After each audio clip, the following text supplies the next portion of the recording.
Պարոն Սարգսակյանը տեղում է եկել է։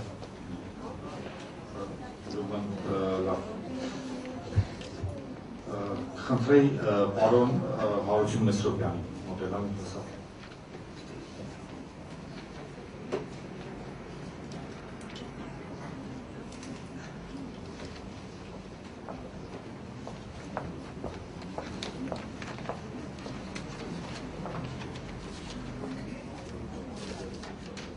Ես միանում եմ բոլոր խոսքերին և ուղղակի սկսեմ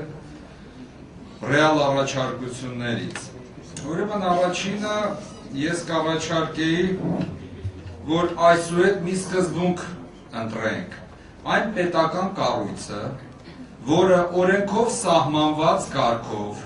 չի իրականացնում իր պարտականությունները, հասարակական հիմունքներով ստեղծվի զուգահեռ հասարակական կառույց և սկսի այդ պետության ֆունկցիաները ուղղակի զուգահեռ տանի, որպեսզի մենք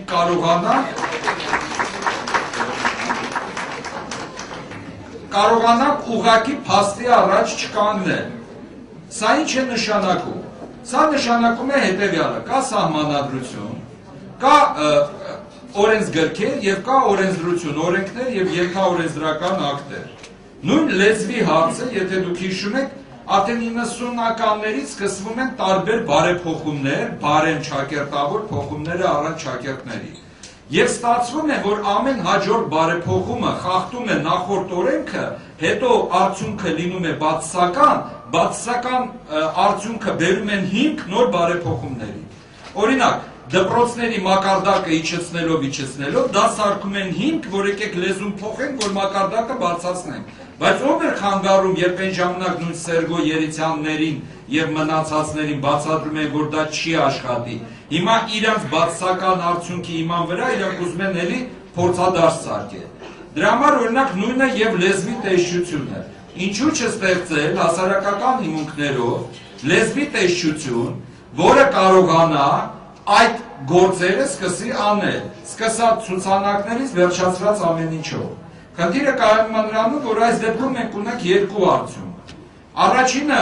կառավարական օղակները կհասկանան, որ զուգահեռ սկսվում է մրցակցություն։ Չէ՞ որ մեզ մոտ մրցակցություն է և մենք շուկայական հարաբերություններ ենք անում, եկեք կառավարության համար շուկայական հարաբերություններ ստեղծենք։ Երկրորդը, ես առաջարկում եմ, որ այդ օղակների, հասարակական օղակների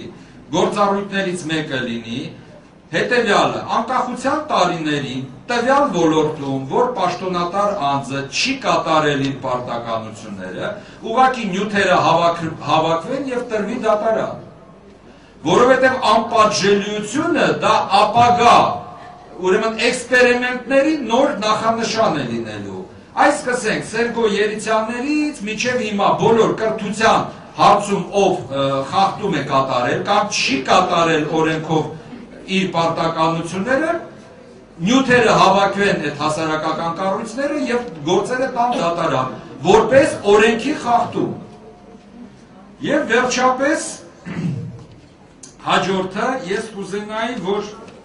ընդհանրապես երկու մասից բաղկացած լիներ նման տեսակի շարժումները, զուտ մասնագիտական, այսինքն մարդիկ, որոնք իրոք շատ լավ պրոֆեսիոնալ մակարդակով հասկանում են այդ խնդիրը և մարդիկ աջակցող։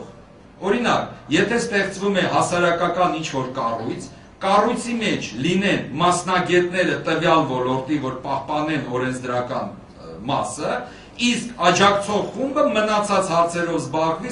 սկսված կազմակերպչական և այլն։ Դա կբերի նրան, որ մենք կունենանք բավականին արդյունավետ զուգահեռ օրենք պաշտպանող կառույցներ։ Եվ ի վերջապես ես կարծում եմ այս ամեն ինչը կարելի է սկսել հենց այսօրվանից, օրինակվեցնելով այդ հերթական